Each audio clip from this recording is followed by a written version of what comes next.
Hey everyone, JL here, and welcome back to Bridge the Divide, where I examine irrational beliefs, the irrational behaviors that follow, and how we, with education, rationality, and reason, can bridge the societal divides that they create. Today, young earth creationist and hate-preaching conman Matt Powell is back on the channel, taking swings at fields of science that he doesn't really understand. In this particular video, Matt has clips with 4 different atheists refuting his position that paleontology in some way supports his creationist narrative. Despite the absurdity of that, what more could you really expect from the creationist shill who actually went on the record once saying that he believed this photo of Confederate soldiers with the pterodactyl was real? I believe if we study history, the Confederates were able to shoot pterodactyls, back in the Civil War. So let's dive in and see just how badly Matt embarrasses himself yet again.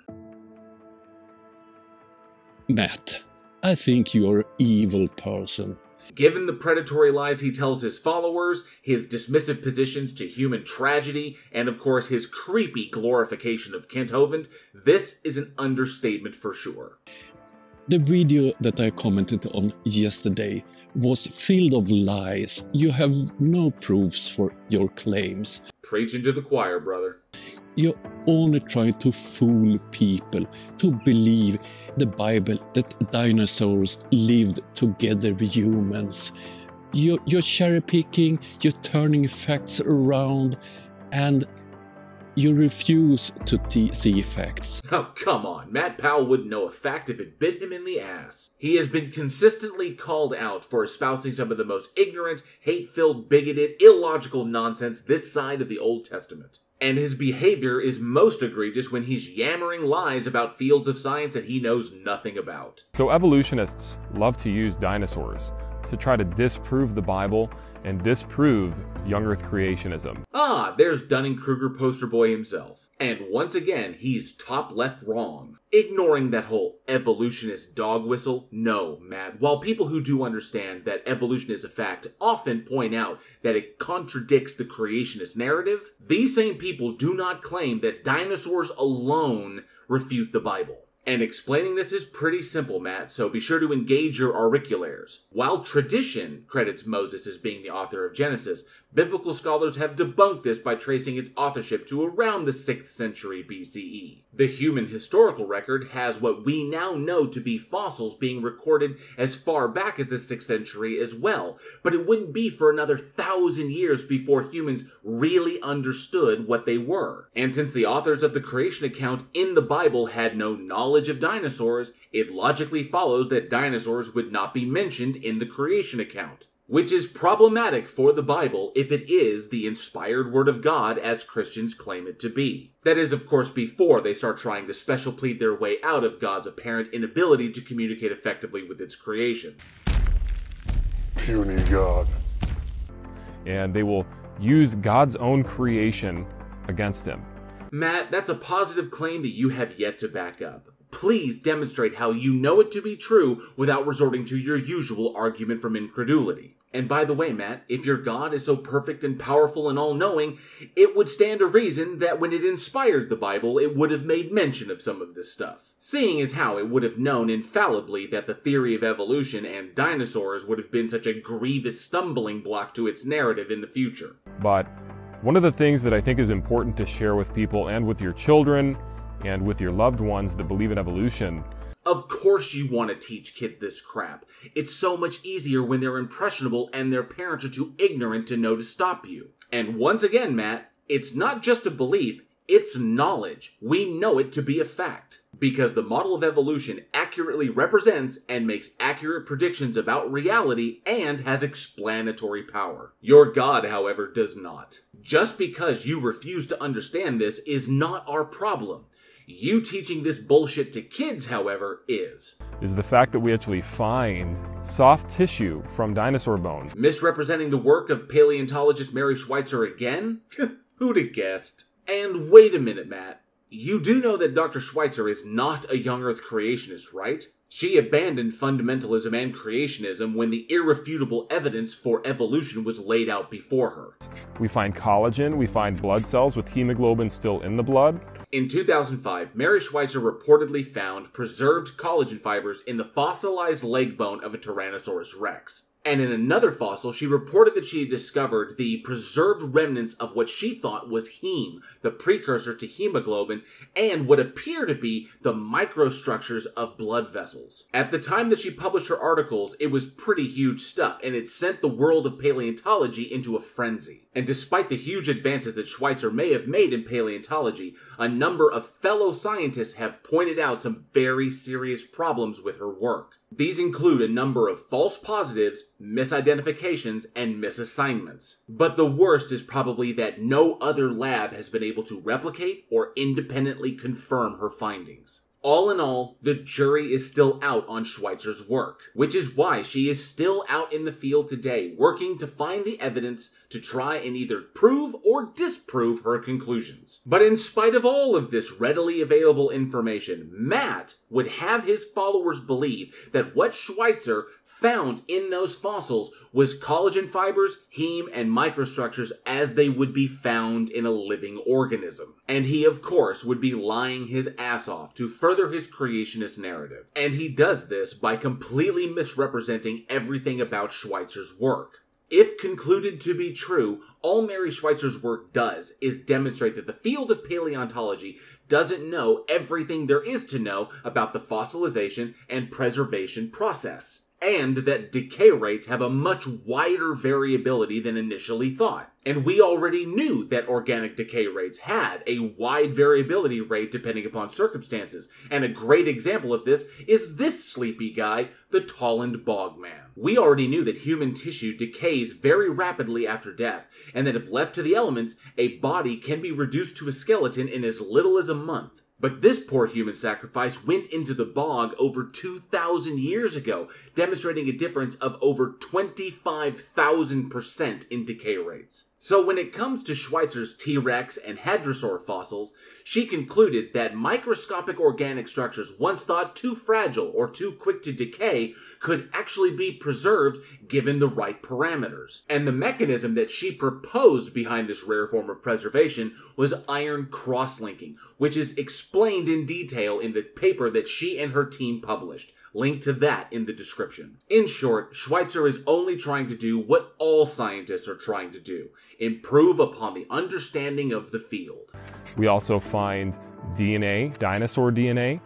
Also a lie. I swear, Matt is like a walking encyclopedia of clickbait headlines. Essentially, Matt is misrepresenting yet another of Schweitzer's articles, this one about the identification, extraction, and preservation of fossilized osteocytes in dinosaur bones. Osteocytes are a specialized group of cells that are found in mature bone. They don't undergo mitosis and are especially long-lived. From these osteocytes, what are thought to be fossilized proteins reacted to chemical analysis in the same way that DNA would. However, the paper explicitly states that the material tested is only chemically consistent with DNA, a little tidbit Matt conveniently forgot. The article then proposes novel mechanisms for how this material may have been preserved over geological time, none of which supports the young Earth creationist claim, but in fact debunks it.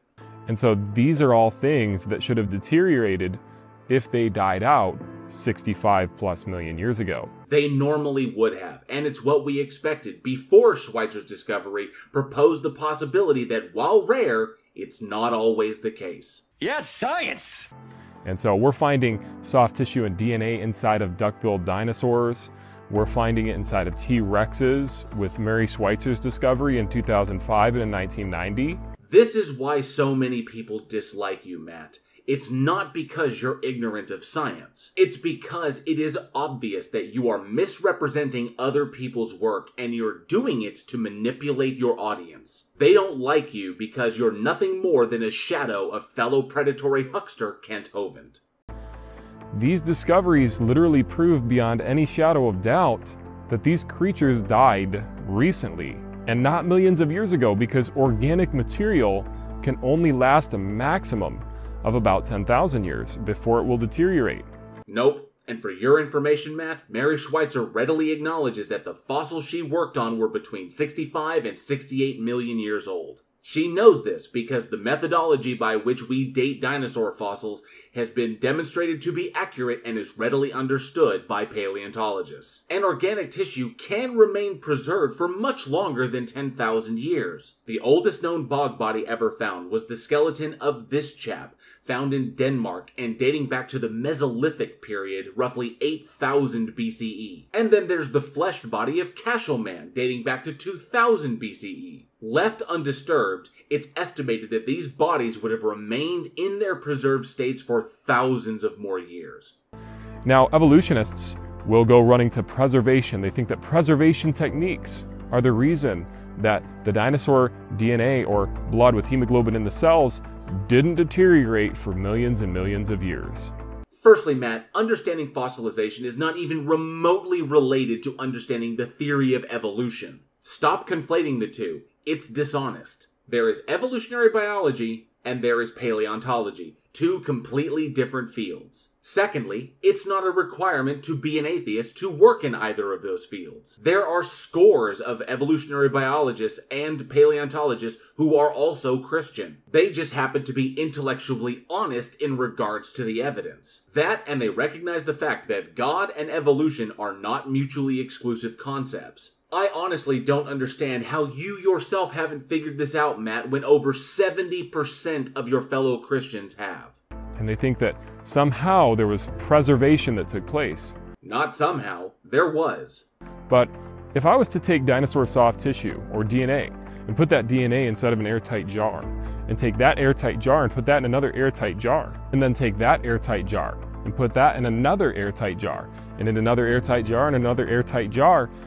Get to the point, Matt, before I put you in an airtight jar. Look, deep time will always cause things to deteriorate.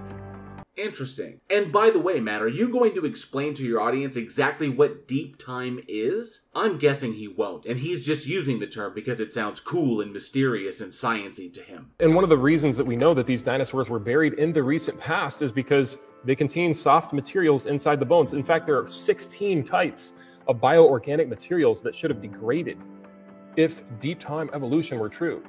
No, Matt, it doesn't.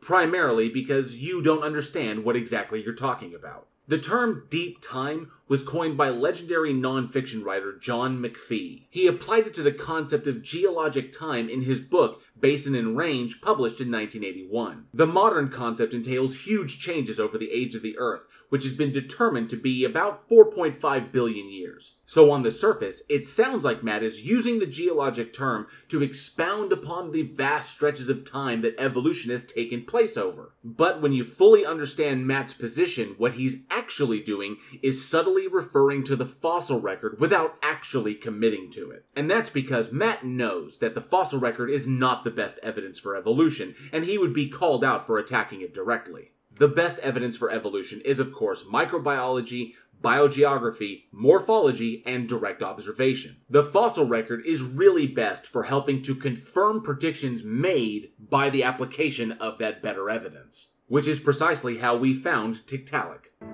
16 types: histones, blood cells, blood vessels, hemoglobin in the blood cells. I've begun to realize that Matt generates a lot of his nonsense from clickbaity National Geographic titles, but he never seems to actually read them. Here's what the article actually says. Cartilage from one Hypacrosaurus contains 2 cells frozen mid-division, seen on the left, that bear darkened material consistent with nuclei. One cell, viewed at higher magnification in the center, contains what appear to be condensed chromosomes. When immersed in propylium iodide, which is used to stain DNA in living cells, small condensed dots within isolated Hypacrosaurus cells fluoresce, seen on the right, which suggests the presence of a substance that behaves like DNA. So we can see, Matt, that we haven't concluded absolutely that we have found dinosaur DNA, just a material that behaves like DNA when chemically treated. And while that doesn't mean that the substance isn't the remnants of dinosaur DNA, it doesn't mean that it is either. You're going to try to say that iron cross-linking could preserve this for 65 million years? That's absolutely false. Absolutely false on absolutely every level. Iron cross-linking has been proposed as a novel mechanism by which this level of preservation could occur. The evidence appears to fit, and it works out on paper. It's not 100% conclusive, but then no one said it was. And currently, there are many paleontologists working to suss that out so that we can better understand the mechanism. But what was your response, Matt? That's absolutely false. Absolutely false. In spite of your intellectual dishonesty, Matt, what you've managed to do is stumble into the really fun and competitive part of the scientific process. If you claim that it's absolutely false, it is now up to you, Matt, to find the evidence that demonstrates why iron cross-linking is impossible. Then you can present that evidence, get peer-reviewed and published, and completely destroy the iron cross-linking hypothesis, which would be a pretty big win for you. However, you just asserting that it's impossible doesn't make it impossible, and it certainly doesn't demonstrate why anyone should believe you. Because without evidence to back up your claim, you're just talking out of your ass. Excuse me, I'd like to ask you a few questions. Oh, and by the way, here's the chain explaining it for all you burgeoning Walter Whites out there. We know that dinosaurs lived recently. Yet another lie. Matt, if we knew this to be a fact, it would be taught around the world as a fact. But it's not. So it isn't. Because of bioorganic material that would have biodegraded over the deep time of millions of years. Nope. And every paleontologist around the world, even the devout Christian ones, not only disagree with you, but they have the evidence that debunks you. I'm not saying all this to come off as some arrogant person or something. I know that I speak in a way that is just very straightforward and to the point. Then you are failing miserably. Because you are a deceitful person whose ignorance is on par with his arrogance. You take your cues from a cult-leading, tax-dodging, narcissistic, misogynistic sovereign citizen. You're the poster boy for Dunning-Kruger. But I would rather offend people with the truth. Don't sell yourself short, Matt. You don't need anything to offend people. You do it just fine on your own. Then comfort them with some buttered-over message. Paleontology and evolutionary biology are not messages, Matt. They are fields of study developed around evidence. Okay, this is the truth. We find over 16 types of bioorganic materials, skin pigments, blood cells, blood vessels. We even find histones inside of dinosaur bones. I think it was Dr. Peel who said that if you tell a lie big enough and then keep repeating it, then the people will eventually come to believe it. Or maybe it was someone else who said that. You can't tell me that this lasted for 65 million years. Evidence doesn't lie, and bioorganic material will always degrade over time. Matt, you do realize you haven't presented any evidence that debunks the prevailing hypothesis, right? You running around that compound repeating "it just can't be the case" is just an argument from incredulity. We find plant life inside of dinosaurs contained, perfectly preserved inside of dinosaur stomachs even. That's actually a pretty cool fact, but it still doesn't demonstrate the truth of your claim, Matt. Where does he get this information from? I don't know. Stephen, I honestly don't know either. Moving on. Moving on. But it is indeed dinosaur tissue. Yeah. And so what was discovered was a natural but rare preservation process involving iron cross-linking. Yep, that's the prevailing hypothesis, Matt. So it's now on you to demonstrate with evidence how you know it to be impossible. Well, we're waiting.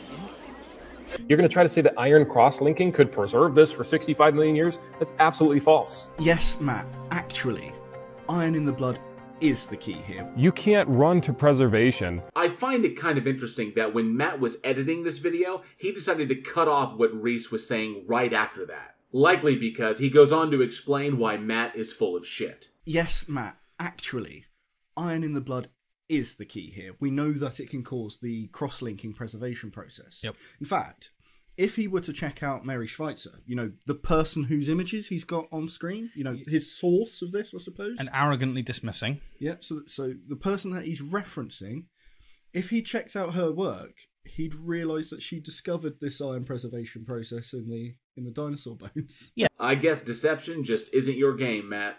And say that somehow it was magically preserved over the course of millions of years. That's just completely irrational and illogical in every sense of the word. That's why they present evidence and mechanistic explanations, Matt. You refusing to acknowledge that evidence or those explanations or even do your own work in the field is not our problem. It's yours. And number two, when Mary Schweitzer had to deal with this, because remember, when she made the discoveries in 1990 and in 2005, evolutionists were criticizing her. No, paleontologists are criticizing her, Matt, and they have good reason to do so. When a discovery is purported to alter the very fabric of understanding of any particular scientific field, no one should accept it at face value. They should follow the method, do the work, and independently confirm the findings. And the reason for this is because huge scientific breakthroughs don't come around all that often. And when they do, they're sometimes discovered to be bad science. Now, does the possibility of that conclusion justify the extremely negative knee-jerk reaction that many paleontologists had to Mary Schweitzer's work?